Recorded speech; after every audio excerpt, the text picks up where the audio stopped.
President Trump announced a national emergency to build his wall on the border. Let's take a look at what it means for the president to declare a national emergency and what Congress can do about it. The National Emergencies Act went into effect in 1976. Since then, 58 national emergencies have been declared. Here's the thing, though, 31 of them are still in effect, including the first one, which punished the Iranian government after the 1979 U.S. Embassy hostage crisis. Also in effect is a declaration that was made right after the September 11th attacks. Now, when a president makes this kind of declaration, he or she would activate a slew of powers, including the ability to take control of certain land, including farmland, to begin military projects, building projects, have the Secretary of Defense make advance payments on contracts, and activate reserve military units for up to 2 years. And this is just a small example of the many powers granted by some 100-plus laws that reference the National Emergencies Act. Now, what does Congress get to do about this? According to the law, Congress would need to pass a joint resolution getting the agreement of both chambers of Congress to terminate a national emergency. Now, like any other bill passed by Congress, it would go to the president's desk. If the president were to veto the termination of a national emergency, Congress would then need to override that veto to force a termination, and that would typically require a 2/3 majority. With Mitch McConnell announcing that he would support the president's emergency declaration, an override of it seems unlikely. So, what does the president plan to do with this one? Well, he's authorizing $8 billion for border wall construction. Notable because that's more money than he was asking for before, the $5.7 billion. But whether it's 5.7 or 8, it doesn't come anywhere close to building the amount of wall he wants to build. But it would come from several sources, and we're going to dig into the issue of money coming up. The president's declaration can be challenged in court, as we were discussing, likely making its way to the Supreme Court fairly quickly, since none of this money is actually appropriated for a border wall. Let's talk about this a little bit more. Joining me now is Michael Waldman. He's the president of the Brennan Center for Justice. Michael, good to see you. Thank you for being with us. Great to be with you. We're looking around the country for people who have studied these national emergencies and the power that it gives the president. We've certainly talked in the last several years about executive authority, president executive actions that they take that to a lot of people who grew up understanding how bills and laws are made seem unusual. This is a different version of that. It's something the president, him or herself, can do. That's right. All presidents use executive orders. This is a more dramatic exertion of executive authority with much greater, I think, constitutional problems. But as you showed, Congress in many years has given this president and all presidents, yes, correct, as it turns out, pretty vast authority to declare an emergency.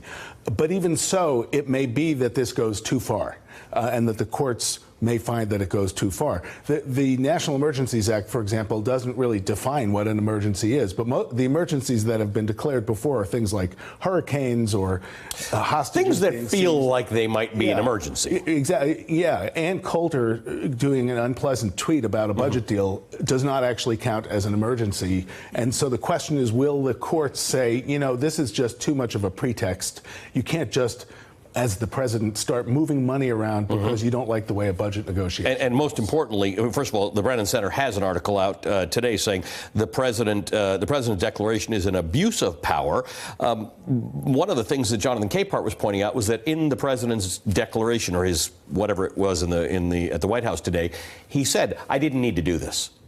I just did it so that we can do it faster." One of the interesting, novel questions that courts are having to deal with these days is, what do you do with the stuff the president says or writes or tweets? Yep. My view is he's standing in the Rose Garden announcing this act of a national emergency.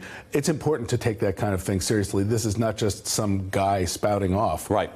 Even if there is an emergency or if that power is allowed, then the question is, well, there are 123 specific laws that must be followed. They need to do this under some legal authority. And the question is this in fact military spending, for example? Is it really the case that this is something that the military legally can do, especially since he's also signing a budget deal that treats it as a civilian matter and not an emergency? So this will go to the courts. It will be challenged maybe by the House of Representatives, maybe by some rancher who has a wall built through their property, or some state. Right. But even sooner than that, it becomes a real political issue and a challenge, I think, for the Republicans in the Senate. There will be a resolution. Well, because they've got to come down on one side of this or the other, and they generally don't come down on the side of eminent domain and people's land being taken away and emergency declarations that confuse civilian activity with military activity. And it can't be bottled up the way the Senate always is able to bottle things up. The House will pass this, presumably, and then senators will have to vote on the record, not just, oh, you know, what do you think of border security, or do you like the overall balance in a budget bill? Do you agree with Donald Trump declaring maybe a fake national emergency to build the wall with taxpayer money? Yes or no? Right. And that's going to be, the wall will be a ball and chain around a lot of, probably. Yes, that will be the election senators. commercial used for every single one of them. And then it'll be a test for the Supreme Court, because Supreme Courts very often give deference to presidents, but there's also a strong record when it really counts of Supreme Court standing up, and that's the question on this. There's another principle at play here. The president often talks of admiration for the leader of Turkey or the leader of the Philippines, but you know, whether it's Turkey or Venezuela or Iran, this mixing of things that are civilian with military, which Americans seem to take more seriously, right? We love having the National Guard go in when there's a hurricane or there's a national disaster, or the Corps of Engineers go in when a dam's going to break or something's going to flood, but we don't generally look at the military as a replacement for civilian activities, particularly construction activities. And we really recoil from that. There's a law called Posse Comitatus that prohibits the Army from doing things on U.S. soil. We understood from the founding of the country that there was great danger in that kind of thing. And we understood from the beginning that these checks and balances are part of what makes us free and what makes us special. And you're right that, look, there are real emergencies. There are all kinds of debates over policy, but we look all around the world and know that when leaders can declare an emergency and use the extra power that comes with that, it can be quite dangerous. So one of the things that I hope happens out of this, in any event, is that this National Emergencies Act, which honestly most of us had no idea existed. We perhaps need to narrow that up a bit. Yeah, it was intended to make it harder for presidents to abuse power, but as it turns out, it has been a green light for a lot of things, or at least the potential for it. The powers Donald Trump has that he is abusing, he didn't make those up. They were handed to him. That is a very good point, and it's been handed down for several presidents and by several Congresses, so it's worth looking at.